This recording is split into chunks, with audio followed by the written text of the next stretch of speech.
Before this night closes its eyes, your words can command money to come. I do not speak of chance, but of law. The same law that brings the sunrise will bring supply when you call it. And if you doubt, I tell you this: the doubt itself has already robbed you. Tonight, you will learn to speak in such a way that money obeys. In this 2-hour teaching, I will show you how to speak words that never return void.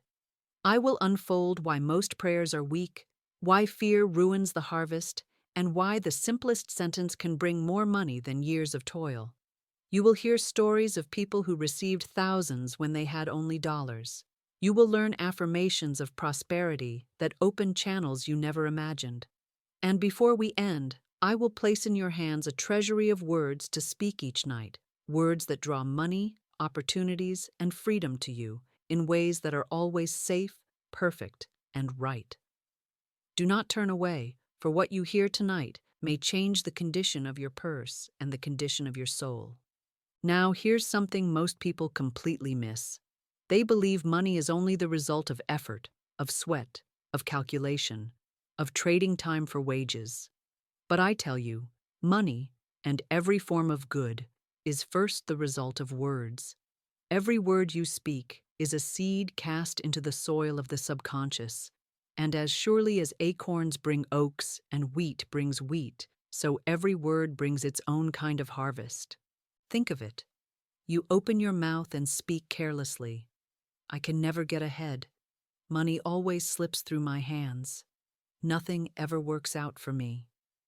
You think those are just passing remarks, empty phrases, but the law does not forget. The subconscious mind has no sense of humor. It cannot dismiss a joke or ignore a sigh. It receives those words as orders, it plants them deep, and sooner or later you meet them in your outer world. And then you wonder why lack follows you like a shadow. But the same law that makes idle words dangerous makes deliberate words powerful beyond measure. Jesus said, "By thy words thou shalt be justified, and by thy words thou shalt be condemned." Why? Because the word is seed, and seed must grow. Speak lack, and lack multiplies. Speak abundance, and abundance flows. Speak failure, and doors close. Speak victory, and the way opens. Let me show you how this law operates. I knew a man who always said, "I miss the car." No matter how I hurry, it always pulls away just as I arrive. And for years, that became his experience. The car always left him behind. His daughter, however, made a different law for herself. She declared, "I always catch the car. It always comes right as I get there." And so it did. Each lived under the law of their own word. Each proved in the smallest detail that words are seeds, and seeds unfailingly bring a harvest. Now, you may say, "But Florence, those are such little things. Missing a car, catching a car, what does that matter?" And I answer, if the law works in the little things, it will work in the great. If it can bring you a car at the corner, it can bring you a fortune at the bank. It is the same soil, the same seed, the same harvest. The only question is, what are you planting? This is why I tell you, never despise your words. Never treat them as casual. They are the builders of your life. And if you have spoken many weeds in the past, do not despair. Begin today to plant new seed. Declare, I always have money. I always receive supply. I always walk into divine opportunities. I always arrive at the right place, at the right time, under grace, in perfect ways. Speak it, and you set new law in motion. Remember, your life today is the crop of yesterday's words. Your life tomorrow will be the crop of today's words. Stop scattering weeds. Begin sowing wheat. For the word is seed, and the harvest is sure. And here's the most wonderful truth. You do not need to wait a season. In the spiritual field, the harvest comes quickly. One new word of truth, spoken in faith, can uproot a forest of fear. One word can shift the tide of your affairs. As Isaiah declared, "My word shall not return unto me void. but it shall accomplish that whereunto it is sent. That is the divine guarantee. So ask yourself now, what are the seeds on your lips? What are you planting as you lie down at night and rise in the morning? Because the field is always fertile. It will grow whatever you sow. Sow lack, reap lack. Sow abundance, reap abundance. Sow fear, reap fear. Sow faith, reap miracles. The law is exact, and it never fails. That is why I tell you, guard your words as carefully as you would guard a treasure chest. For indeed, they are the treasure chest, the vault of your future. Every syllable you speak today is already shaping your tomorrow. And if you truly believe this, then you will never again allow poverty to slip past your lips. Here is a truth that strikes like lightning, yet most people walk beneath its flash without ever lifting their eyes. Poverty is not created by conditions. Poverty is not created by governments. Poverty is not created by the market or the times. Poverty is created by the idle word. You may think your little jokes are harmless, your sighs insignificant, your careless phrases unimportant, but the law never slumbers, and the subconscious never sleeps. It records every syllable, every vibration, every seed cast from your lips, and it brings it forth, whether you like it or not, whether you meant it or not. The soil does not say to the farmer, "Did you intend to sow weeds or wheat?" It only receives the seed and grows it. So it is with the subconscious, and so it is with your life.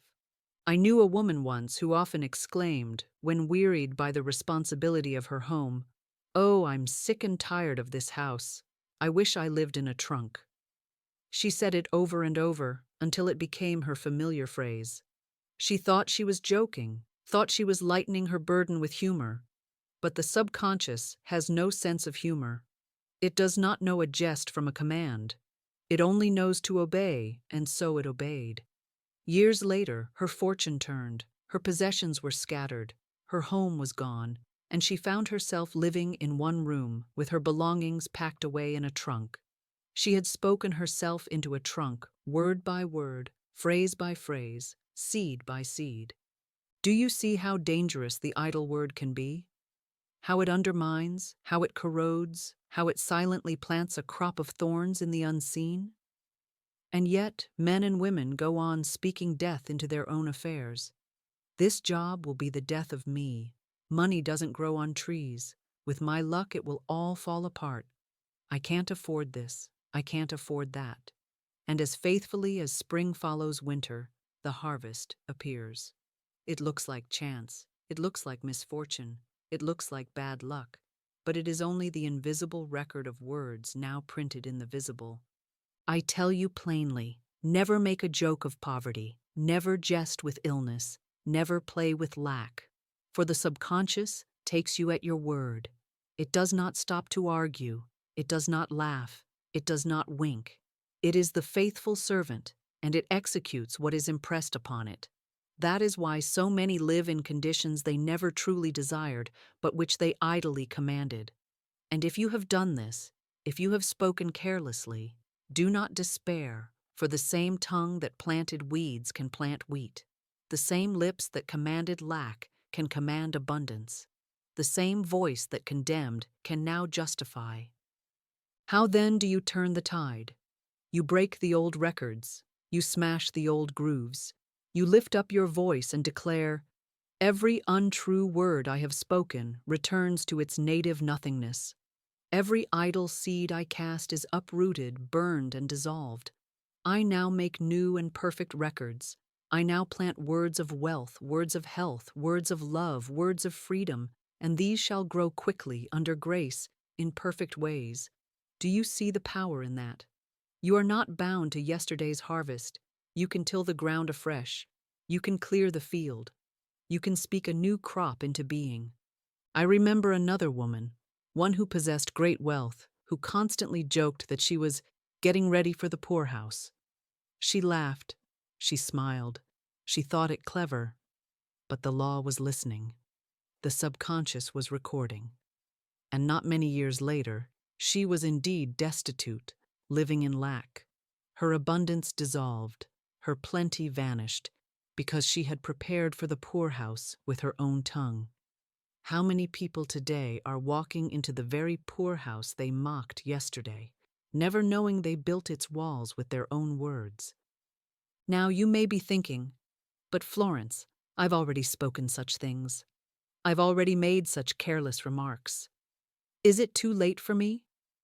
No, my friend, it is never too late. The word that destroys is the same word that heals. Begin today to reverse it. Begin today to cancel every idle word. Begin today to bless, not curse. Begin today to praise, not complain.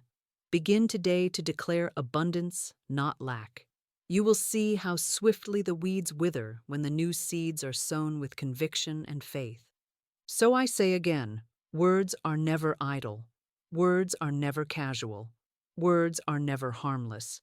They are instruments of creation or destruction. They are seeds of harvest or famine. They are records that the subconscious spins out into form. And once you know this, once you see it clearly, you will guard your tongue as you would guard a treasure chest. You will keep watch over your lips as a king guards the key to his kingdom. For indeed, the tongue is the key. The tongue is the wand. The tongue is the hand that opens or closes the treasury of heaven. And if you have ears to hear, then let this moment mark the end of idle speech in your life. Let this be the hour you cease joking about lack, cease rehearsing failure, cease repeating fear. Let it be the hour you begin to speak only truth, only life, only prosperity. And when you do, the harvest will change, the field will brighten, and the very ground beneath your feet will yield abundance. Man's word is his wand. You hold in your mouth the very instrument of creation, the rod of authority, the scepter of dominion, yet most go through life wielding it like a child swinging a toy stick, never knowing they are striking themselves with every careless blow. I tell you, every word is charged with power, alive with vibration, wrapped in the substance of spirit, and when you release it, you are not speaking into air, you are engraving upon the invisible. You are stamping your decree upon the unseen, and the unseen will crystallize into the seen with exactness and with certainty. There is no separation between your word and your world. Your word is your world. I remember a woman who came to me with just $2 in her purse. She was weary, disheartened, and ready to give in to despair. To her, it seemed that life had failed, that supply had dried up, that the door was shut. But I said to her, "We will bless the $2, and we will call it your magic purse. This purse can never be depleted. It is filled with the substance of spirit. And as money goes out, money comes in, under grace, in perfect ways. I see it now, crammed, jammed, bulging with money, yellow bills, green bills, pink checks, gold and silver, flowing in and flowing out in endless circulation. And I held that vision for her, and I spoke those words over her purse, and she caught the spirit of it. She felt her bag heavy with supply. She dared to believe, and within a short time she received $6,000 as a gift. Do you see? She had not changed her toil. She had not labored for months. She had not schemed or struggled. She had only changed her word. She had waved her wand, and the invisible rushed to obey. This is the mystery and the majesty of the spoken word. It is not empty talk, it is creative decree. When you say, "I am broke," you conjure up want. When you say, "I am sick," you conjure up illness. When you say, "I am unlucky," you conjure up defeat. But when you say, "I am supplied, I am healthy, I am victorious, I am wealthy," you summon armies of angels, you set in motion the divine machinery, you open doors that no man can shut. Words are not shadows. Words are seeds. Words are forces. Words are commands. And if you could only hear with the inner ear, you would hear the echo of your own voice shaping the walls of your life. Think of a magician waving his wand over the stage, and at once objects appear, vanish, or transform. The audience gasps, for they think it is sleight of hand, they think it is trickery. But in truth, every man is a magician, and every man carries his wand on his tongue. You wave it when you speak, and lo, what was not there comes into being, and what was there dissolves away. You wave it when you complain, and behold, lack appears. You wave it when you bless, and behold, abundance multiplies. The law is impersonal, the power is impartial. The word is the switch that turns on the current. Now you may say, "But Florence, I have spoken truth. I have made affirmations, and still I see no change." And I answer, you must not waver. The wand only works when it is lifted with faith. A child playing with a stick may wave it aimlessly, but a king lifts his scepter with command. When you speak, do not plead, do not beg, do not wish.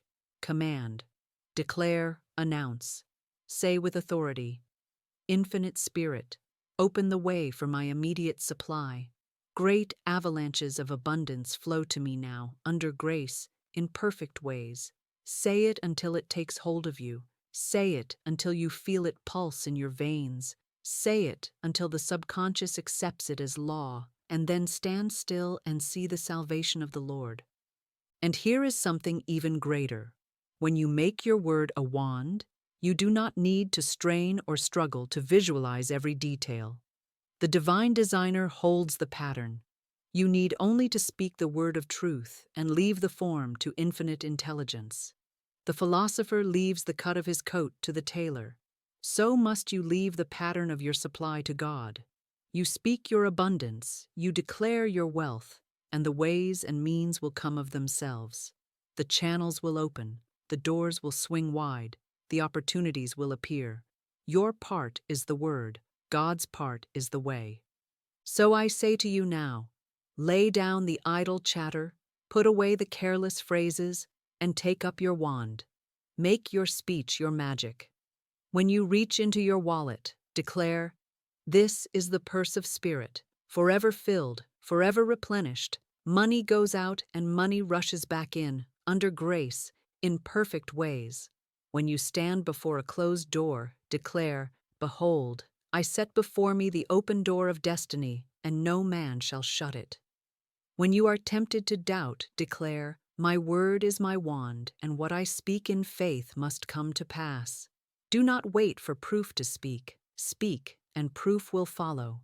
For the word is the wand, and when you wield it with faith, the invisible must bow, the visible must rearrange, and your life must blossom into the prosperity, the health, the love, and the joy that belong to you by divine right. Here is something that shocks the world because the world has built its altar to sweat and strain, but the altar is false and the sacrifices upon it are wasted. Most people believe that money, success, and security are won only by harder labor, longer hours, greater effort. They rise before dawn, they exhaust themselves with endless tasks, they chase opportunity with fear at their heels, and they fall into bed at night, weary, anxious, and no richer in spirit than when they awoke. They bow to toil as though toil were a god. But I tell you, toil is an idol. And like all idols, it cannot save, it cannot bless, it cannot give increase, it can only demand sacrifice. Man was not created for endless struggle.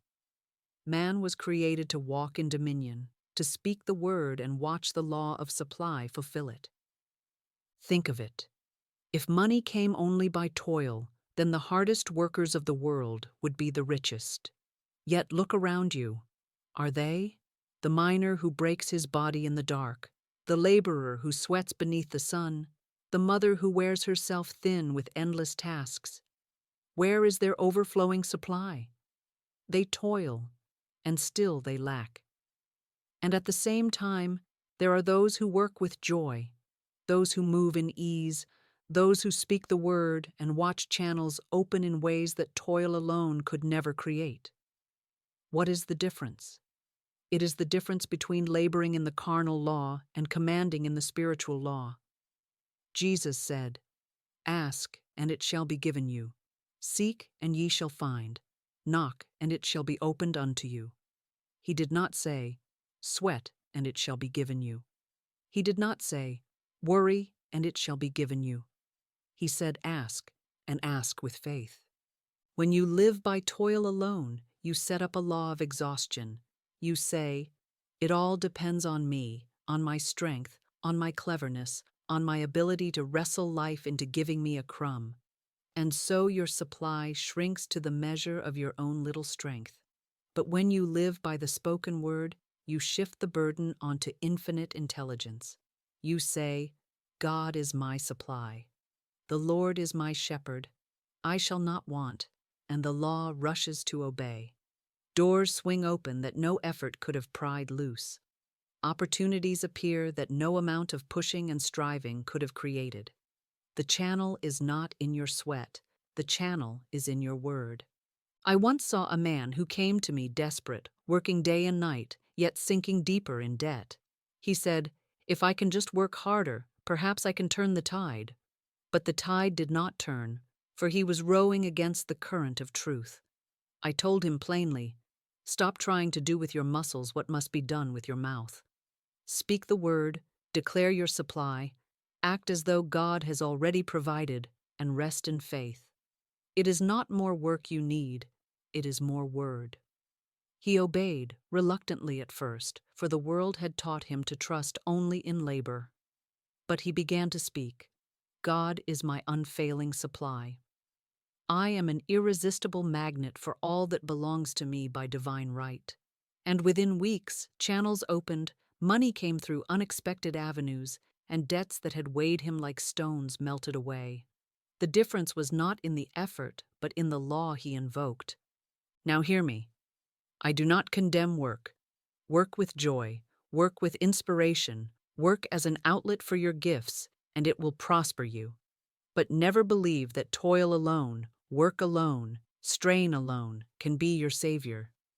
Work is the servant, not the master. The master is the word. To live by toil is to live in Egypt, making bricks without straw. To live by the word is to walk in Canaan, where milk and honey flow. You must choose where you dwell. And perhaps you say, But Florence, the bills are real, the needs are pressing. I cannot sit idle and wait for heaven to rain money. No, you do not sit idle. You act as you are led, but you first speak the word. You first align with law. You first command supply. Then your actions are guided, your steps are ordered, your labor is multiplied, and the smallest effort brings a great harvest. Without the word, your work is a desert. With the word, your work is a garden. That is the futility of toil without truth, and that is the miracle of truth without toil. So I say to you, do not worship at the altar of sweat. Lay your burdens on the altar of faith. Do not believe the lie that the harder you work, the richer you will be. Believe instead the truth that the clearer you speak, the faster your good arrives. For life is not meant to be an endless climb uphill with a load upon your back.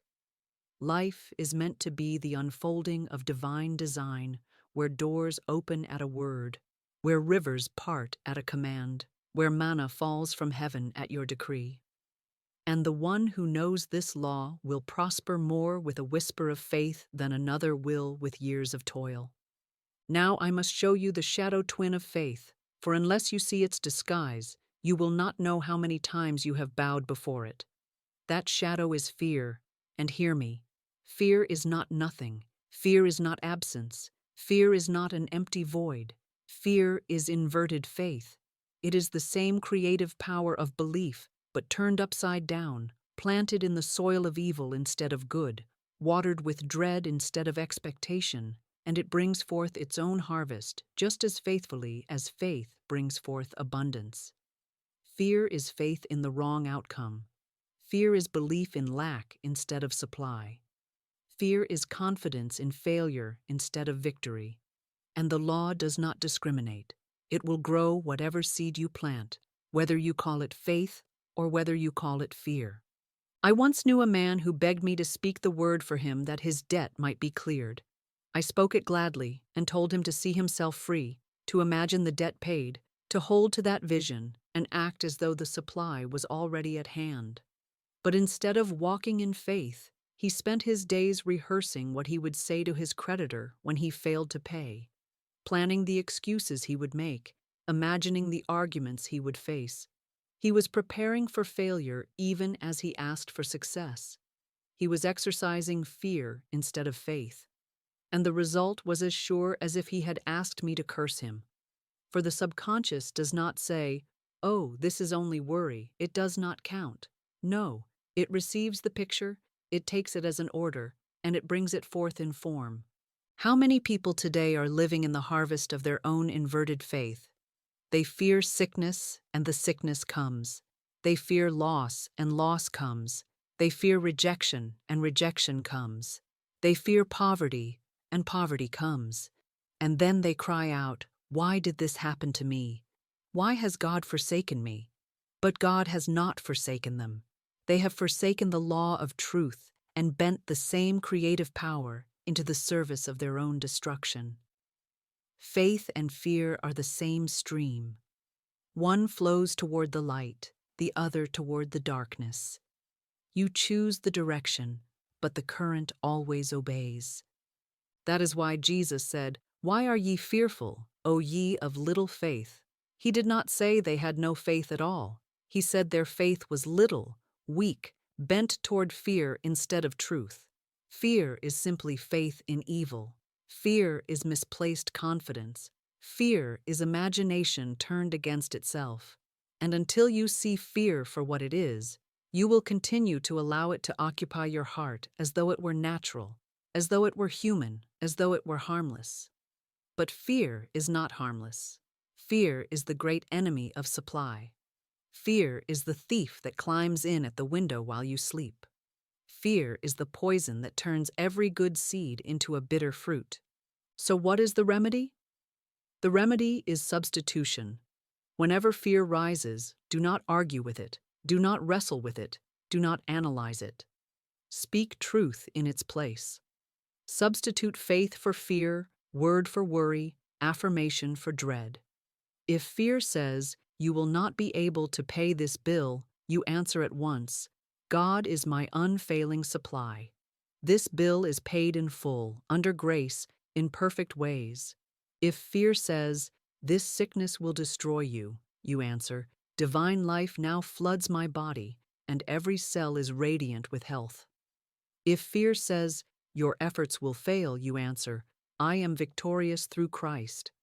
What is mine by divine right now comes to me with speed and certainty."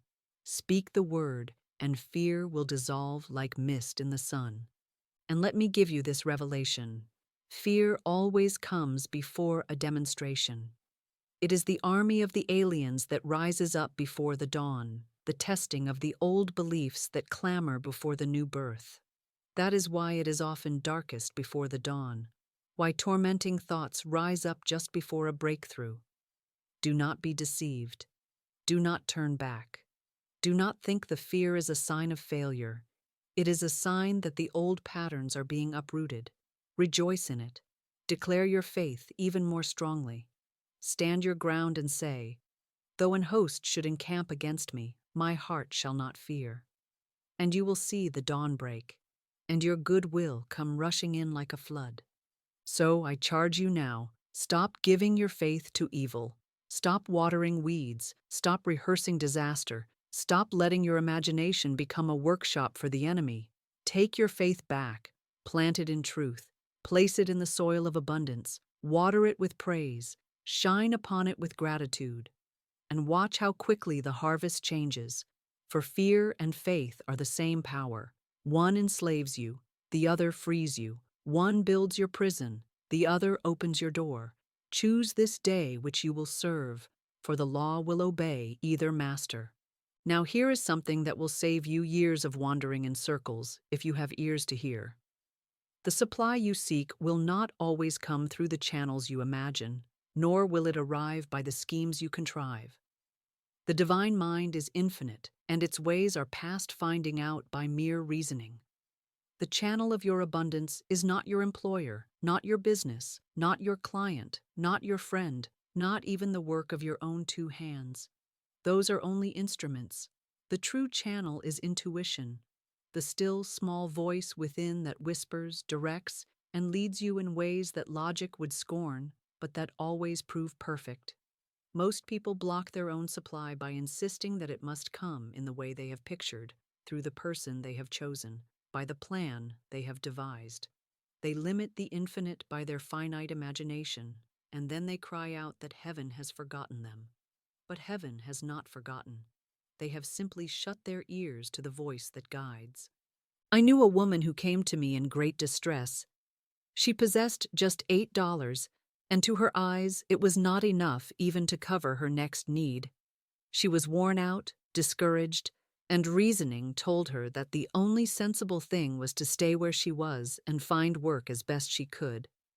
But when I asked her, "Have you a hunch? Have you an inner feeling? Is there a whisper in you to do anything, to go anywhere?" She said, "Yes, I have a hunch to go home. But it seems foolish, for home is a place of lack, a place of limitation. My reason says, stay here, find employment, cling to what little you have." But I told her, never violate a hunch. Obey the inner leading. That still, small voice is the divine compass.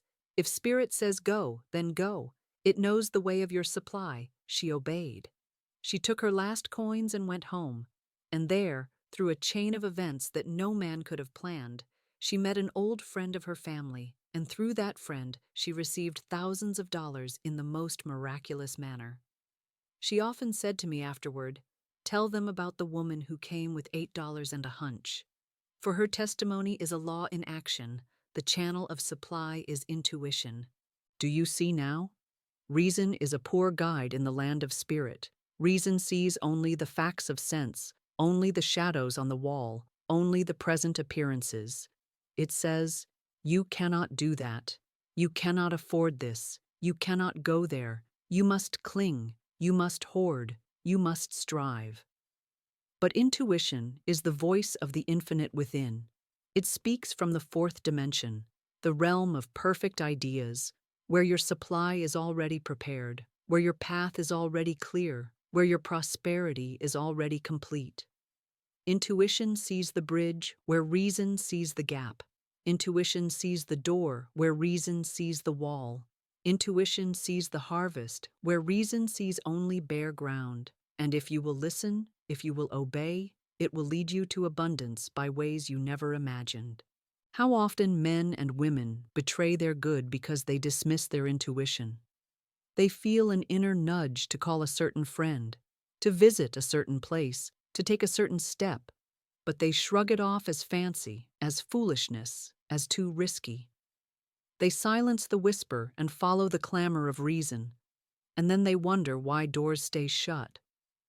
But when at last they dare to trust the hunch, when at last they say, "This inner voice is the voice of God within me, and I will obey," then doors swing wide, opportunities fall into place, and what seemed impossible unfolds with ease. So I say to you, cultivate your intuition. Do not rush past it. Do not drown it in noise. Each night, before you sleep, declare, "I am divinely sensitive to my intuitive leads. I hear clearly. I see clearly. I obey instantly." And in the morning, expect direction. Expect guidance. Expect the still, small voice to go before you. It will not always thunder. It will not always shout, but it will impress you, nudge you, give you the quiet certainty that says, "This is the way, walk ye in it." And when you follow, you will never miss the mark. Let this be plain. Your abundance is already prepared. It is not waiting to be created. It is waiting for you to walk into it. But the path is not mapped by logic. The path is traced by intuition. That is why you must trust the hunch, even when reason calls it foolish. That is why you must follow the whisper, even when appearances look barren. For the whisper comes from infinite intelligence, and infinite intelligence cannot fail. And so I charge you now, cease leaning on your own understanding. Lean instead on the divine within. Make intuition your guide, your partner, your daily counselor. Then you will find that your $8 multiplies into thousands, your closed doors swing wide, your hidden treasures come forth, and your supply flows like a river under grace in perfect ways. Now, here is a mystery that most men and women pass by without a thought, yet it is the hinge upon which their entire fortune swings. The words you speak and the thoughts you hold in the stillness before sleep are the seeds of tomorrow's harvest. The subconscious mind is like a fertile garden that never slumbers, and whatever is dropped into it at the closing of the day will sprout with power in the hours when you are unaware. All day long, you may scatter careless words and idle fears and see little immediate result. But when you lie down and pass through the twilight into slumber, the gates of the subconscious open wide, and the watchman at the gate grows drowsy, and every word slips through to be planted as law. That is why I tell my students, do not let the sun go down upon your fears, for the last thought of the night becomes the first fruit of the morning. The scriptures say, He giveth His beloved sleep. But what is He giving? Not only rest for the body, but impressions for the soul. In the night season, the subconscious builds, restores, renews, and brings forth according to the record it has received. If the record is one of dread, of unpaid bills, of lack, of failure, then those are the pictures impressed, and the harvest will be lack and failure. But if the record is one of abundance, of thanksgiving, of faith, of joy, then the subconscious will work all night long as a silent servant, bringing to pass those very conditions in ways too wonderful to trace. That is why the wise man guards his last words as a king guards his crown, for he knows that the night magnifies them 100-fold. I have seen it time and again. A woman came to me, weary and broken, saying, I pray by day, I affirm by day, but nothing changes. I asked her, What are the last words you speak at night? She answered, I worry over my rent. I go to bed reciting my debts, and I told her, Then you are undoing in the night what you attempt in the day. Your subconscious does not argue, it does not reason, it only accepts. If you tell it debt, it gives you debt. If you tell it lack, it gives you lack. But if you tell it abundance, it must give you abundance. Change your last words, and you will change your life. She obeyed, and within weeks, the tide of her affairs turned, for the night is the hour of sealing. Think of the farmer. He does not scatter his seed on the hard road at noon when the sun beats down and the wind blows it away. He waits for the soft, receptive earth, and then he plants. So it is with the soul. The mind at night is softened, receptive, open. It takes the seed without resistance. The wise plant prosperity, health, joy, and supply in that sacred hour. The foolish plant fear, regret, anger, and anxiety, and then marvel that weeds choke their field. But the law is exact, it cannot be mocked. What you sow, you reap, especially in the night watch. So I say to you, watch your words when the day is done. Guard your last thought as you would guard your treasure chest. Do not drift into slumber murmuring of lack, for you will awaken to find lack multiplied. Do not fall asleep rehearsing your troubles, for you will rise to find them strengthened. Instead, speak boldly of your good. Declare, I walk in the kingdom of abundance. God is my unfailing supply. I rest tonight in plenty, and I rise tomorrow in joy. Let those be your closing notes, and the subconscious will take them as orders and work all through the darkness to make them visible in the light. And here lies the great secret. Your tomorrows are written in the language you whisper before sleep. The night is not silence. The night is creation. What you impress before your eyes close is the pattern you will wear when your eyes open. Therefore, bless the night, and bless the words you give it, for the night is the womb of your destiny. Most people do not realize that the greatest thief of their good is not the enemy outside, not the market, not the economy, not the cruel hand of chance. It is their own thoughts as they lay their heads upon the pillow. All day they may affirm, they may strive to think rightly, they may even speak words of truth with some measure of conviction, but when the night falls, they drop their guard, they let the army of the aliens march unchecked into their subconscious, and they wonder why their harvest is failure instead of success, lack instead of plenty, despair instead of joy. They fall asleep rehearsing unpaid bills, recounting grievances, repeating regrets, and imagining calamities. And then they rise to find their world darkened, as if the very night itself had pressed sorrow into the fabric of their day. I once counseled a woman who came to me weak, anxious, and nearly defeated. She said, "I pray in the morning, I pray at noon. I try to affirm throughout the day, but still I cannot seem to rise above my troubles." And when I asked her plainly, "What do you say before you sleep?" she answered, "I go to bed counting my debts, worrying what will happen tomorrow." And I told her, "Then you are planting weeds at night that choke the seeds you plant in the day. Your subconscious does not know the difference between jest and earnest, between fear and faith, between truth and lie. It only accepts what it is told, and in the night season, it magnifies it. That is why, though you affirm by day, your worry by night is undoing your work. You are writing one story in the daylight and erasing it with the darkness. Understand this clearly. The subconscious is like the soil. Whatever is planted last will press deepest. If you go to sleep with fear, fear will take root. If you fall asleep rehearsing lack, lack will grow. If you whisper anger to yourself as you drift into slumber, anger will rise in your affairs. That is why so many wake heavy, though they slept many hours. Their bodies may have rested, but their souls were busy building the very conditions they dreaded. They wake and find the harvest waiting at their door, not knowing that it was they themselves who sowed it the night before. I have seen the contrast, too, when someone dared to change the pattern. Another woman came to me who had long been bound by poverty. She confessed she lay awake night after night, worrying that she would be turned out of her home, that she would never see relief, that she was doomed to live in lack. I told her, "You must reverse it. You must make your last word your best word. When you close your eyes, declare, 'God is my unfailing supply. I thank thee for my immediate endless abundance.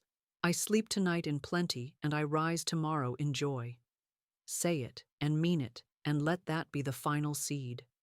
She obeyed. At first, her old habit of worry pulled her back, but night after night, she pressed forward with the truth, until soon her conditions shifted. Unexpected gifts arrived, new doors opened, and she was delivered, because she had stopped planting weeds and started planting wheat in the night hours. That is why I tell you this solemn truth.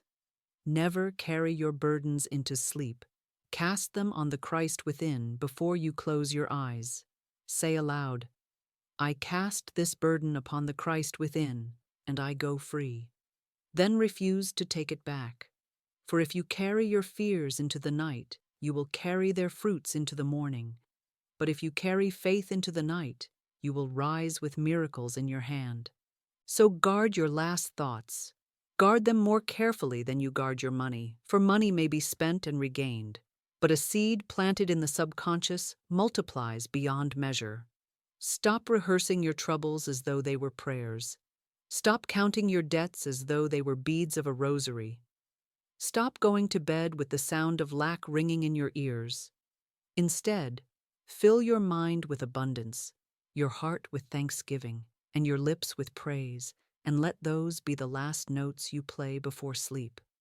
Then the subconscious will work with you, not against you, and you will find that even as you slumber, the angels of supply are on their way.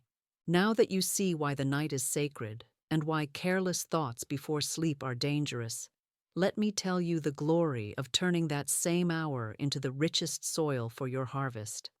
The subconscious does not argue, it does not delay, it does not forget. It only receives the word spoken with faith and magnifies it. That is why you must plant prosperity seeds before sleep. For the same way, a farmer bends to the earth with his seed bag and scatters grain into the field. You bend to the soil of your soul and scatter the living words of abundance. You do not scatter weeds. You do not scatter poison. You scatter good seed, knowing that the earth will bring forth after its kind. I have often said to my students, your word is your wand. With it, you wave away lack and summon plenty. But you must learn to wave it at the right hour. The twilight before sleep is the supreme hour, for then the conscious guard has grown weary, and every word passes straight into the fertile ground of the subconscious. That is when the magic purse is filled. That is when the invisible bank is opened. That is when the angels of supply are dispatched. So I tell you, do not fall asleep empty-handed. Fall asleep with a decree upon your lips, and you will awaken with its fruit in your affairs. I knew a woman who had but $2 to her name. Instead of murmuring lack, she blessed it as the magic purse of the Spirit. She declared, "This purse is crammed, jammed with abundance. Money goes out and immediately comes in, under grace, in perfect ways." She pictured it bulging with bills and gold, and she went to bed with that picture burning in her heart. Not many days later, she received $6,000. That is the power of planting prosperity seeds in the night. The picture you fall asleep with will press itself into form, for the subconscious is a tireless gardener, working while you rest. So tonight, when you lay your head down, do not whisper of debts, whisper of dividends. Do not count bills, count blessings. Do not imagine doors shut, imagine gates lifted. Say aloud, I have a magical work in a magical way. I give magical service for magical pay. Say, God is my unfailing supply, and large sums of money come to me quickly, under grace, in perfect ways. Say, I thank thee for my immediate and endless abundance. I sleep in plenty, I rise in joy. Let those be the seeds you scatter, and the harvest will amaze you. Understand this. Prosperity planted in the night does not always spring up in the same field where you planted it. The infinite chooses the channel. You may affirm at midnight, and the answer may come through a business offer, through a forgotten debt repaid, through a gift, through a sale, through a door you never thought to knock upon.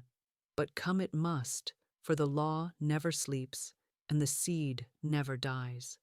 Do not try to dictate the method. Simply plant and leave the harvest to the infinite gardener. So let me charge you. Every night, before you close your eyes, sow only the words you desire to reap. Do not allow fear, or doubt, or complaint to be the last guest at your table. Let abundance, joy, and thanksgiving be your companions as you enter sleep. For the field of night is fertile, and the harvest is sure. Sow lack and reap lack.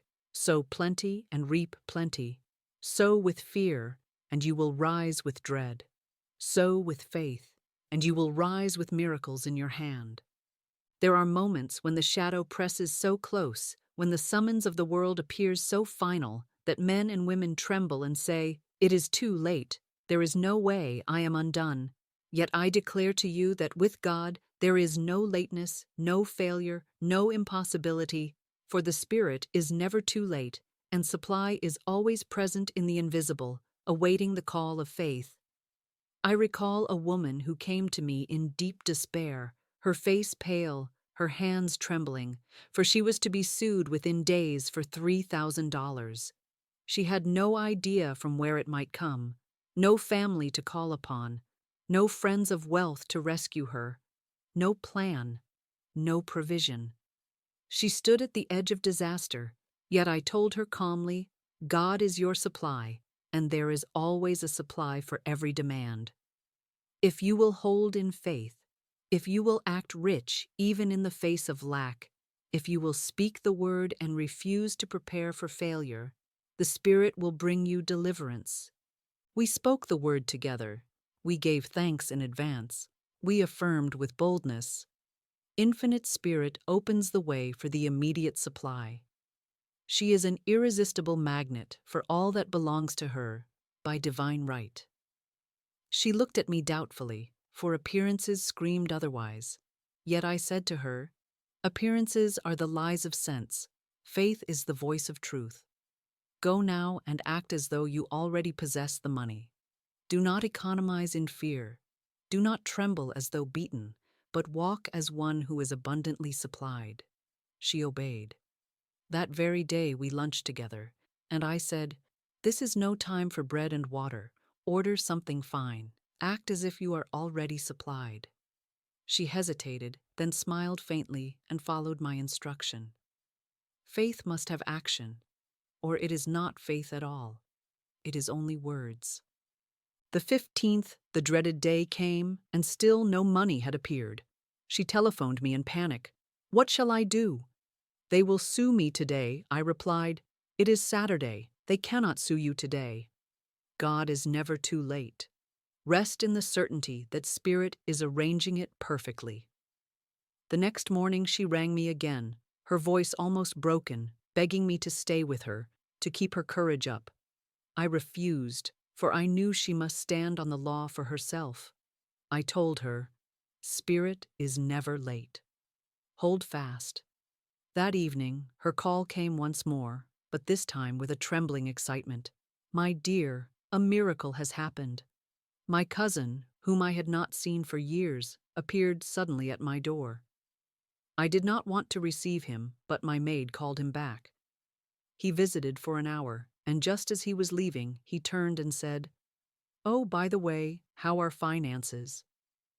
I confessed my need, and without hesitation he declared, "I will give you $3,000 on the first of the month." She was in anguish, for she needed it, not at the first, but at once. Yet I said, "Keep treating, keep declaring. Spirit is never too late." The very next morning that cousin telephoned again, saying, "Come at once to my office. I will give you the money today." By afternoon, she had the $3,000 credited in her account, and she wrote her checks joyfully, as quickly as her hand could move. Thus, at the last hour, the invisible became visible, and the supply was made manifest, for the law cannot fail. What is the lesson here? That one must not prepare for failure, for in doing so, one writes failure into the subconscious and attracts it. That one must not tremble at the appearance of lack, but walk boldly in the assurance of plenty. That one must not dictate the channel, for she did not imagine her cousin would appear, yet Spirit used him as the channel. And most of all, that one must hold firm even when the clock of the world strikes the final hour, for Spirit is not bound by clocks, calendars, or deadlines. So I say to you, if you face debt, if you face demand, if you face the pressing hand of the world saying, "Pay or perish," stand still and declare, "God is my unfailing supply. Infinite Spirit opens the way for my immediate abundance. What is mine by divine right now comes to me in perfect ways." Do not prepare your speech of defeat. Do not plan what you will say when they demand and you cannot give. That is inverted faith, faith in lack, and it will draw lack to you. Instead, prepare your speech of victory. See yourself paying the debt. See yourself rejoicing as the supply flows in. Picture the account settled, the burden lifted, the joy of freedom. Speak it, act it, thank it, and it will be so. For the law of supply is exact, and there is always provision for every demand. But you must call it forth with your word and stand unwavering until it comes. The woman who feared she was ruined became the woman delivered in triumph because she dared to speak the word and hold to it in the face of appearances. Let her story be your proof. God is never late, and your supply will meet you when you stand fast in truth. There is a story I love to tell because it paints so vividly the truth that your word is your wand, and that the imagination you clothe with words becomes flesh before your eyes. A woman came to me once with only $2 in her purse. She was discouraged, she was afraid, she was certain that nothing could come of such a small sum. To her, those $2 looked like a symbol of her defeat, but I would not see lack for her. I said, We shall bless these $2. We shall call this your magic purse. This purse belongs to the Spirit, and it can never be depleted. As money goes out, money immediately comes in, under grace and in perfect ways. This purse is always crammed and jammed with money. It is filled with yellow bills and green bills, pink checks and blue checks, gold and silver, currency of every kind. It is bulging with abundance. See it now. Feel it now. At first, she smiled faintly, as though it were a child's fancy. But as I spoke, the picture came alive. She saw it in her mind's eye, her little bag heavy with money, almost bursting at the seams. She felt it, she believed it, and suddenly she was so filled with faith that she gave me one of her $2 as a love offering. I received it, for I dared not deny her faith by seeing lack for her. Not many days afterward, she was given a gift of $6,000. The two had multiplied into thousands because she dared to bless what she had and to speak the word of plenty over it. Do you see what happened? She changed the record. She refused to let the $2 stand as a record of lack, and instead, she rewrote the story with her word. The subconscious does not know arithmetic. It does not know the difference between $2 and 2 million. It only knows the picture impressed upon it by word and by faith. She declared her purse was crammed and jammed, and the subconscious rushed to fulfill that picture. This is the law. This is the reason why I tell you. Never say your purse is empty. Never say your wallet is thin. Never say your bag is light. Always declare that it is full, overflowing, crammed with supply. For words paint pictures, and pictures become conditions. Now, you may say, "But Florence, I have only a few coins in my purse. How can I honestly say it is full?" And I answer, you are not commanded to report appearances, you are commanded to declare truth. Truth is that your supply is infinite, immediate, and inexhaustible. When you speak the word, you align yourself with truth, and appearances must change to match. That is why Jesus said, "Judge not according to appearances, but judge righteous judgment." If you judge by what your eyes see, you will speak lack and reap lack. But if you judge by truth, you will speak plenty and reap plenty. I knew another woman who adopted this affirmation of the magic purse. She declared daily, "This purse of mine is the purse of spirit. It can never be depleted. Money goes out and money comes in, under grace, in perfect ways. It is always crammed, jammed, bulging with money." She carried this consciousness with her wherever she went. Soon her business flourished, unexpected channels opened, and she found her purse continually replenished. She said to me, "I no longer fear money going out, for I know it rushes back in greater measure." That is the power of the affirmation, for it changes fear into faith, and fear into faith is always the key that unlocks supply. So I say to you now, take your purse, take your wallet, take whatever you carry, and bless it. Say aloud, "This purse of mine is a magic purse. It can never be depleted. It is always crammed and jammed with money. Money goes out and money flows back in, under grace, in perfect ways." Say it daily, say it faithfully. Say it until the picture burns in your mind and the feeling floods your soul. Do not wait for the purse to be full to say it. Say it, and it will be full. For the law is that what you see inwardly will manifest outwardly. And remember this, the purse is only a symbol. What you are really filling is your consciousness. What you are really declaring is that your supply is endless, for it comes not from a paycheck, not from a client, not from a business, but from the infinite source itself. Your purse may be the channel, but spirit is the supply. And when you align your word with spirit, every purse, every wallet, every account you touch will overflow. So do not despise the day of small things. Do not mock the $2. Do not curse the empty purse. Bless it, speak over it, fill it with the word of plenty, and watch how quickly it multiplies into thousands. For the purse of spirit can never be depleted, and your word, when spoken with faith, will always prove it. There was once a young woman who read my book and dared to believe its message, though she had nothing in her hand to prove it. She was employed at a small salary, her days filled with dull routine, her purse always light, her prospects dim. Yet, as she read the words, "I have a magical work in a magical way. I give magical service for magical pay," something leapt in her spirit. It was a hunch, a flash, an intuition that she should open a tea room and candy shop. To her reasoning mind, it seemed impossible. She had no capital, no experience, no backing. But the idea persisted, as true ideas always do, until at last she said, "If Spirit has given the plan, then Spirit will open the way." She boldly procured a shop, gathered a few assistants, and spoke the word for supply. Supply came. It came in miraculous ways. Customers appeared, the shelves were filled, and from the very first day, the place was alive with people. The tea room was crammed and jammed, to use her own words. They stood in line waiting for tables, and her assistants could hardly keep pace. Her relatives shook their heads, her friends doubted, but she kept her eye single, declaring each day, "God is my supply, and every day is a good day." She refused to bow to appearances, and appearances bowed to her.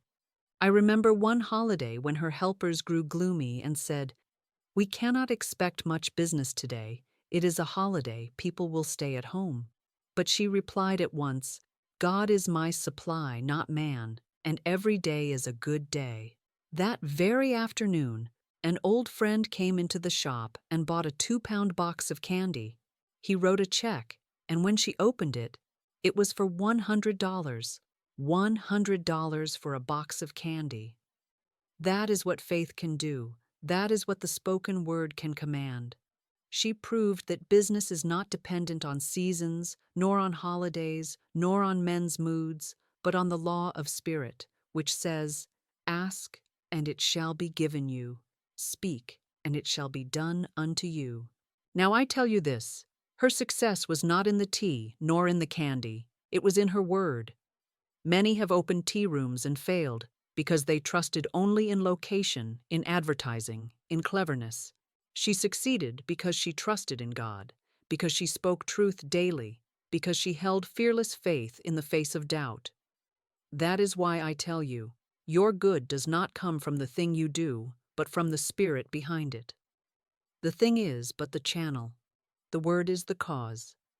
How many men and women today stand before opportunities but shrink back, saying, "I cannot, I do not know how, I have not the means." They close the door with their own lips, but this young woman flung the door open with her word, and Spirit rushed to fill it. And so it shall be with you if you will dare to speak truth, dare to follow intuition, dare to declare abundance when others predict failure. So take courage, say aloud each day, "I have a magical work in a magical way. I give magical service for magical pay." Do not ask how, do not reason why. Declare it, believe it, expect it, and you will see doors open, business flow, customers come, opportunities multiply. For it is not your toil, but your faith, not your fear, but your word, not your weakness, but the infinite within you that makes your life crammed and jammed with good. Here is something that most people do not understand, and because they do not understand it, their affirmations fall to the ground powerless. Their prayers are little more than whispers in the wind. Their words return void. They choose weak, vague, lifeless words, and they wonder why nothing changes. But the subconscious is not moved by vague mutterings. It is impressed by vivid command, by words that paint a picture so clear that the imagination cannot help but see it. Your imaging faculty is your creative faculty, and words are the brush with which you paint. If you say, "I want more money," the picture is thin, colorless, and indefinite. The subconscious does not know what to do with it. But if you say, "My purse is crammed and jammed with money, bulging with abundance, overflowing with bills and checks and gold," then you create a picture that seizes the imagination, and the subconscious must act upon it. That is why I gave my student the affirmation of the magic purse, not just, I have money, but I see my purse crammed, jammed, bulging with abundance. It is impossible not to see a picture when you hear those words. The words paint it, the imagination grasps it, the subconscious obeys it, and the law fulfills it. Fear works the same way, for when you say, I fear disaster, you see disaster, and the subconscious works to bring it forth. But faith paints brighter pictures, and faith always prevails when it is spoken with vivid words. Consider this: Jesus said, By thy words thou shalt be justified, and by thy words thou shalt be condemned. He did not say by thy vague longings, but by thy words, sharp, vivid, definite. Words are the containers of power, and the more alive the word, the more power it carries. That is why affirmations must be spoken in language that awakens the imagination. When you say, crammed, jammed, bulging, the mind cannot help but see a purse overflowing, money spilling out, supply rushing in. And what the mind sees with faith, the law must bring to pass. I remember another case, a woman who had repeated affirmations of prosperity for months without result. She said, Florence, I say, I am prosperous, but nothing happens. I told her, Your words are too pale. They do not stir the imagination. They do not command the subconscious.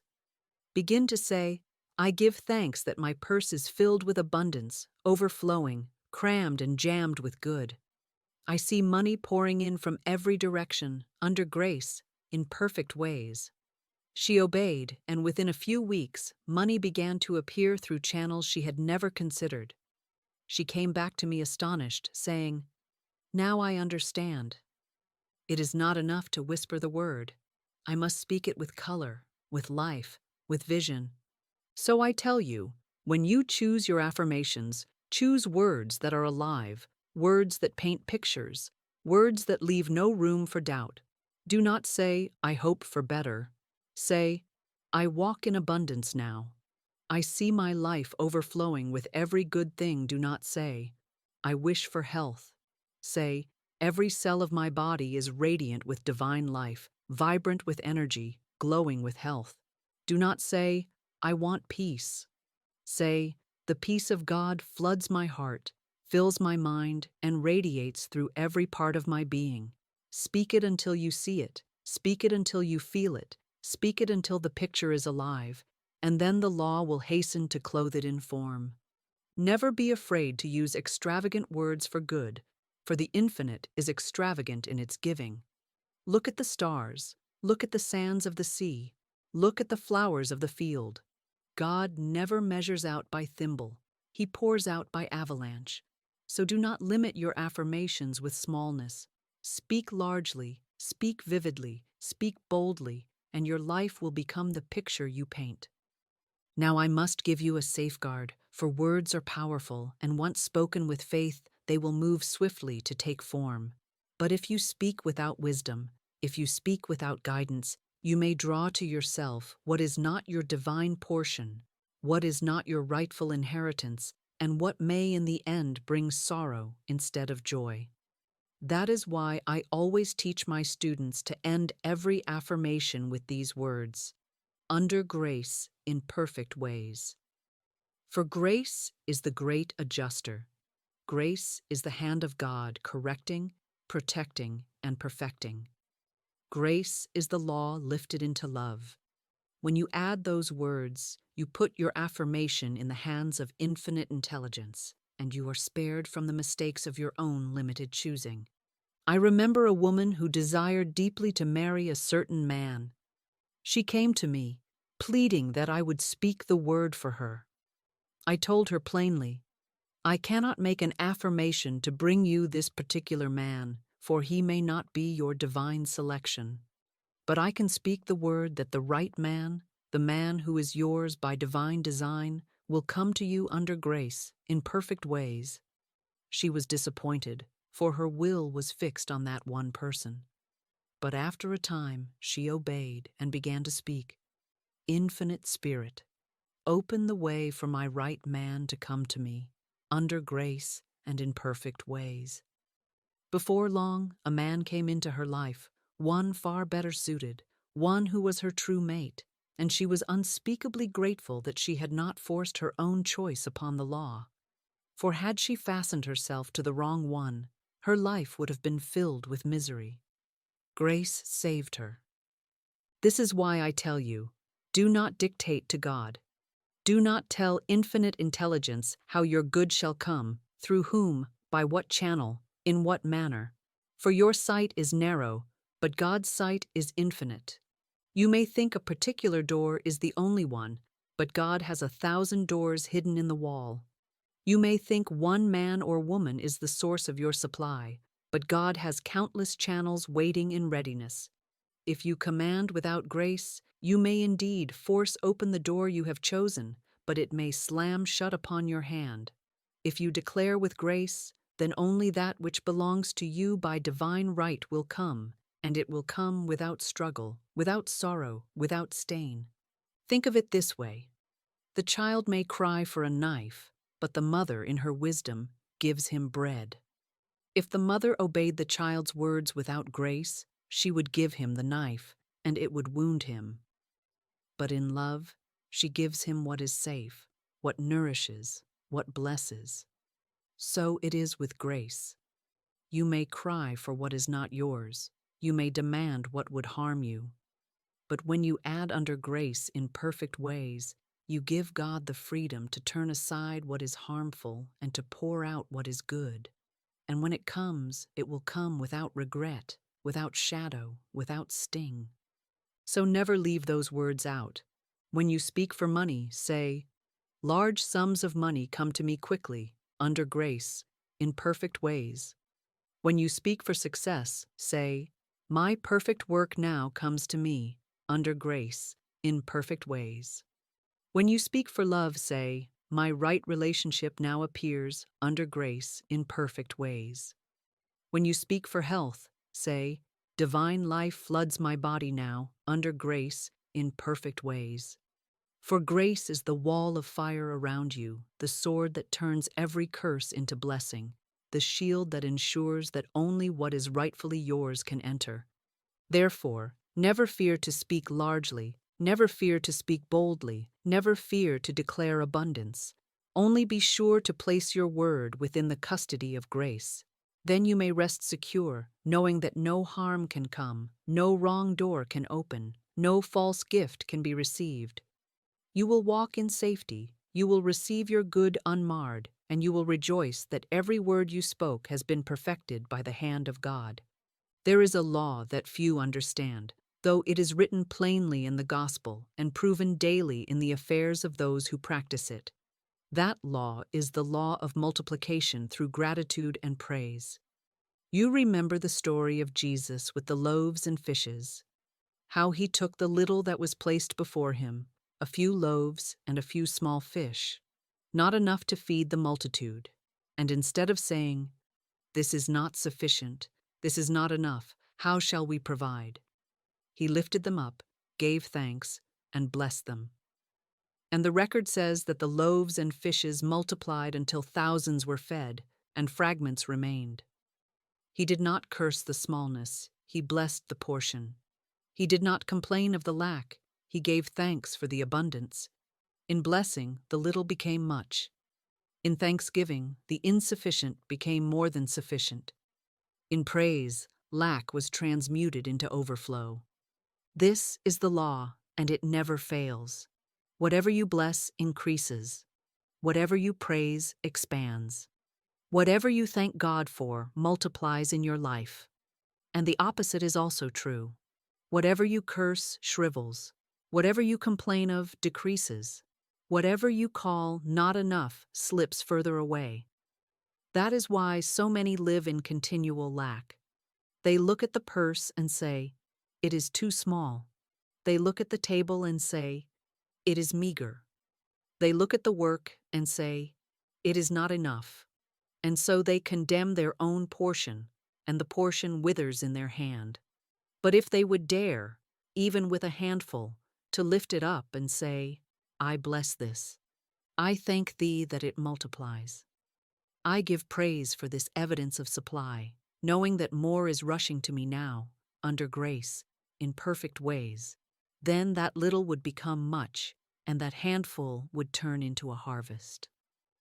I recall a woman who came to me with only a small sum of money left, trembling that it could not last the week.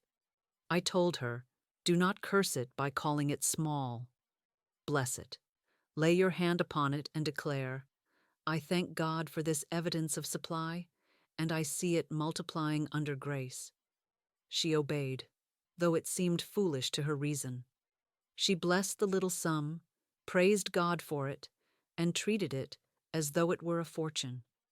And soon, unexpected channels opened, new income came, and she saw with her own eyes the truth of the law. The little she blessed had multiplied. So I tell you, if you desire increase, begin not by crying out at the emptiness, but by praising God for the fullness.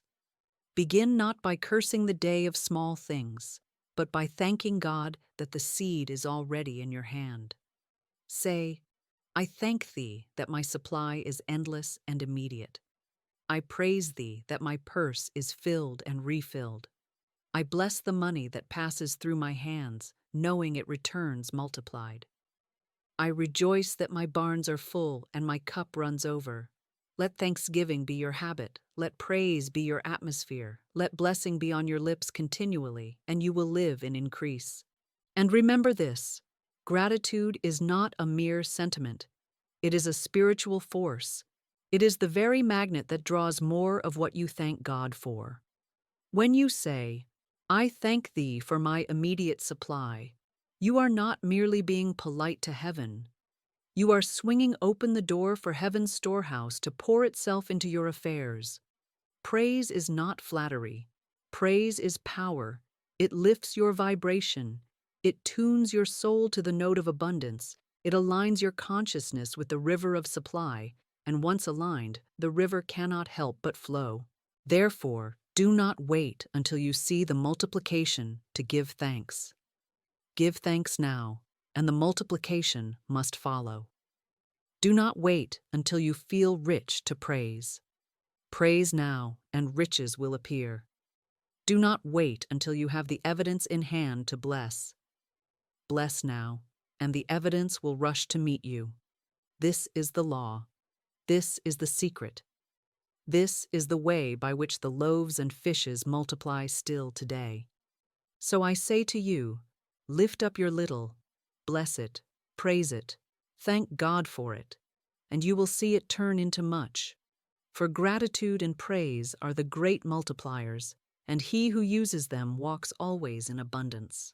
Now we come to the hour when all that has been said must be gathered into one living practice, for the seed of prosperity will not take root unless the soil of the soul has been prepared. And the soil, my friend, is the subconscious mind, that silent, ceaseless servant that never sleeps, never rests, never argues, never questions, but only receives and obeys. The subconscious is like a great phonograph record.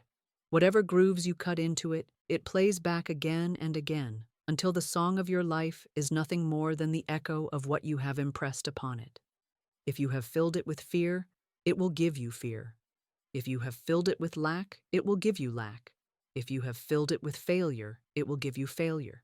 But if you fill it with faith, it will give you faith's harvest. If you fill it with abundance, it will give you abundance's harvest. If you fill it with victory, it will give you victory's harvest. That is why the moments before sleep are holy.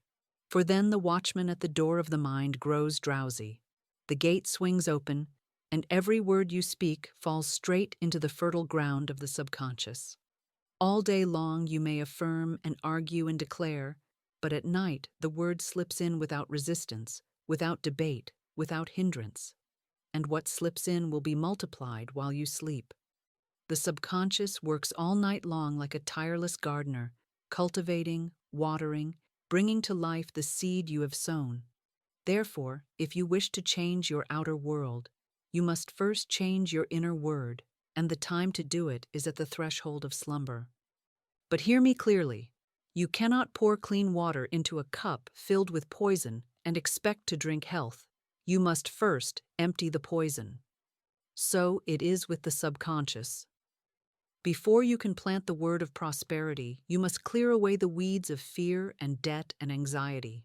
Many go to bed rehearsing their troubles, counting their debts, reliving their sorrows, and then wonder why they awaken heavy and their days are filled with lack. They have poisoned their subconscious with the last thought of the night, and the poison bears fruit by dawn. You must not do this. You must cast your burdens on the Christ within and refuse to carry them into sleep. Say aloud before closing your eyes, I cast this burden upon the Christ within, and I go free. And mean it. Release it. Let the divine take charge. Only then is the soil clear. Only then is the field ready. Only then can the new seed take root. And how shall you prepare further? By cleansing your words. Do not permit a single idle sentence of lack to cross your lips in those final moments. Do not murmur, how shall I pay this bill? What if tomorrow brings disappointment? What if the channel closes? These are weeds, and weeds grow quickly in the night. Instead, prepare your inner ground with praise and thanksgiving. Say, I thank God for my immediate and endless supply. I rejoice in the abundance that is mine by divine right. I rest tonight in plenty, and I rise tomorrow in joy. These are the furrows you cut in the soil. These are the grooves you trace on the record. These are the impressions that will be played back in the days to come. When you prepare your subconscious in this way, you create an open channel for the great decree, the mighty sentence of supply that I will soon place in your hand. You make ready the inner sanctuary so that when you speak the words, they are not choked by weeds, they are not drowned by fear, they are not cancelled by contradiction. They fall upon rich ground, and they sprout quickly, bringing forth abundance in ways you could never have planned. So do not despise this preparation, for without it, the decree is powerless. But with it, the decree will move mountains, open doors, dissolve debts, and bring money to you in great avalanches of supply. Therefore, let tonight be different from every night that has gone before. Do not lie down with the old burdens. Do not sleep with the old fears. Do not rehearse the old troubles. Prepare the subconscious as you would prepare holy ground, and when you do, the word you speak will not return void, but will accomplish that for which it is sent. Now the hour has come, and you must receive the very sentence that will change the course of your affairs if you will speak it with conviction, if you will let it take root in your subconscious, if you will carry it across the threshold of slumber. I have told you how words are seeds, how idle phrases can sow poverty, how faith must be planted at night, how weeds of fear must be uprooted, how grace must govern every decree, how gratitude multiplies the little into much. All of it has been preparation for this one command, and when you speak it, do not speak it as a beggar asking, do not speak it as a child wishing, do not speak it as one testing to see if it might work. Speak it as a king giving orders, as a queen declaring law, as a soul clothed with authority by the God who made you. Speak it once and let it echo in your heart. Speak it nightly and let the subconscious engrave it in stone. Speak it as truth, and truth will rise to meet you in the outer world. The sentence is this: God is my unfailing supply, and great sums of money come to me quickly, under grace, in perfect ways. Say it now. Let the words roll over your tongue like honey. Let them sink into your chest like fire. Let them rest in your bones like certainty. Do not say it lightly. Do not mutter it faintly. Do not whisper it with doubt. Say it as though heaven itself bends low to hear you. Say it as though angels take wing at the sound. Say it as though the very gates of supply swing open at the command. For indeed they do. And why these words? Because they leave no room for failure. They begin with God, not man, not employer, not government, not chance, but God, the infinite, unfailing, inexhaustible source. If God is your supply, then lack is a lie. If God is your supply, then money must come, for God cannot fail. They affirm not only supply, but great sums, for you must never limit the infinite by small demands. They declare that the money comes quickly, for God is not bound by slow channels, nor delayed by man's resistance. They seal the decree with grace, so that nothing harmful, nothing false, nothing premature can enter, but only that which is rightfully yours, that which blesses you and all concerned, that which leaves no sorrow with it. And they close with perfect ways, for God's ways are ingenious, surprising, delightful, beyond the imagination of man. Speak this sentence as you lie down to sleep, and know that while you rest, the subconscious is engraving it, the invisible is arranging it, the law is fulfilling it. Do not rise in the morning and dig up the seed to see if it has sprouted. Give thanks instead that it is already done. Walk through your day with the quiet certainty that money is moving toward you, that channels are opening, that opportunities are arranging, that supply is on the way. Do not contradict your decree by speaking lack at breakfast, by sighing over bills at noon, by fretting at night. Guard your tongue, and let this sentence be your anchor. For I tell you, if you will say these words nightly, faithfully, gratefully, under grace, in perfect ways, you will see money come to you in unexpected avenues. You will see debts dissolved. You will see burdens lifted. You will see your purse filled and refilled, and you will stand in awe at the swiftness and the certainty of Spirit's response. You will be able to say, I once feared, I once begged, I once doubted, but now I command, and it is done. For the word you speak is the seed, and the seed must grow, and the harvest must come. So tonight, before you close your eyes, speak it. God is my unfailing supply, and great sums of money come to me quickly, under grace, in perfect ways. Speak it as the last word on your lips, the last thought in your mind, the last seed in your soil, and then rest, for the law will not fail you. Now, having spoken the decree, you must learn the holy art of release, for no word is complete until it is surrendered to divine intelligence. Many souls cancel their own good because, after commanding supply, they begin to trace out the path with anxious fingers, demanding the channel, dictating the method, measuring the how and the when. They say, the money must come through this employer, this business, this transaction, this person, and by fastening their eyes on one door, they shut out the 1,000 doors that Spirit has already opened. Do you not know the eternal is not bound to your plan? Do you not know the source is not limited to your reasoning? Do you not know that what you call impossible is only the infinite choosing another way? The law does not fail, but man fails when he clings to channels. You must speak the word and then release the channel. The law has 1,000 instruments, 1,000 roads, 1,000 messengers. It may come through a friend you had forgotten, through a business you did not expect, through a gift you never imagined, through an opportunity that looks at first like nothing. I have said before, the philosopher leaves the cut of his coat to the tailor. So must you leave the details of your supply to the master tailor of the universe. Order the garment of abundance, yes, but do not dictate the stitch, the seam, the fabric, the thread. Leave it to the divine designer who knows your size, your measure, your destiny better than you. Let me give you an image.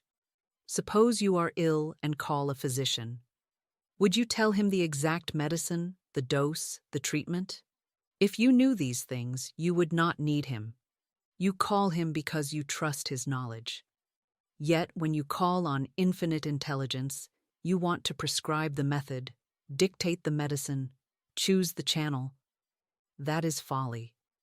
Speak your word, and then trust the great physician to administer it in his own way. My ways are ingenious, my methods are sure, saith the Lord. You cannot see the 1,000 channels he holds in reserve. Your reasoning can imagine one or two, but infinite mind can open rivers in the desert, make a way where there is no way, send supply from the most unlikely corner. Therefore, when you say, God is my unfailing supply, and great sums of money come to me quickly, under grace, in perfect ways, let the decree stand naked and free. Do not clothe it in fear. Do not bind it with conditions. Do not insist that it come through this contract, this employer, this business, this person, this channel. If you do, you shrink the infinite to the size of your reasoning. But if you let it fly, it will return with wings, laden with good beyond your plan. For faith is not clinging, faith is releasing. Faith does not demand, faith commands and rests. Faith does not watch the horizon in fear.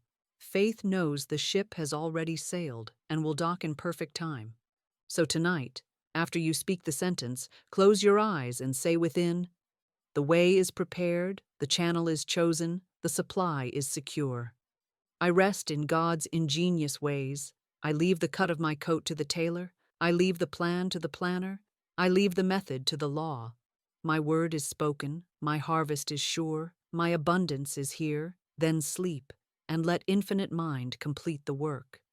Now, beloved, we have walked together along the great path of truth. We have seen how words are seeds, how idle speech plants poverty, how deliberate decree summons supply. We have traced how toil alone is futile without the word, how fear is faith turned upside down, how intuition is the channel of miracles. We have uncovered the mystery of the night hour, the peril of negative bedtime thoughts, the glory of planting prosperity seeds as the soul drifts into slumber. We have watched together the stories of deliverance, the woman freed from her $3,000 debt at the final hour, the magic purse that turned $2 into $6,000, the tea room that overflowed with customers and gifts because its owner refused to bow to appearances. We have learned the formula of affirmations, vivid words that paint pictures, the safeguard of under grace in perfect ways, and the multiplying force of gratitude and praise. We have prepared the subconscious as holy ground, revealed the great sentence of supply, and then loosed it into the hands of infinite intelligence, refusing to dictate channels, trusting the ingenuity of God's ways. And now, I ask you, will you only listen, nod, and forget? Or will you rise and practice? For the law is not a theory to be admired. It is a word to be spoken, a seed to be planted, a decree to be released. You stand at the threshold of a new life. You may carry your old burdens into another night, rehearsing debts, replaying fears, clinging to toil, worshiping at the altar of appearances. Or you may cast them aside this very moment and speak the word that will open the treasury of heaven. It is in your mouth. It is in your heart. It is the wand in your hand. Speak, and the law will obey. So let us close as we began, with a word of power. Say it aloud, wherever you are. Do not whisper it timidly. Speak it with command. God is my unfailing supply, and great sums of money come to me quickly, under grace, in perfect ways. Say it again. I thank God for my immediate and endless abundance. What is mine by divine right now flows to me in avalanches of supply, under grace, in perfect ways. Say it until your very bones believe it. Say it until your heart beats in rhythm with it. Say it until the walls of lack fall flat like Jericho at the trumpet's blast.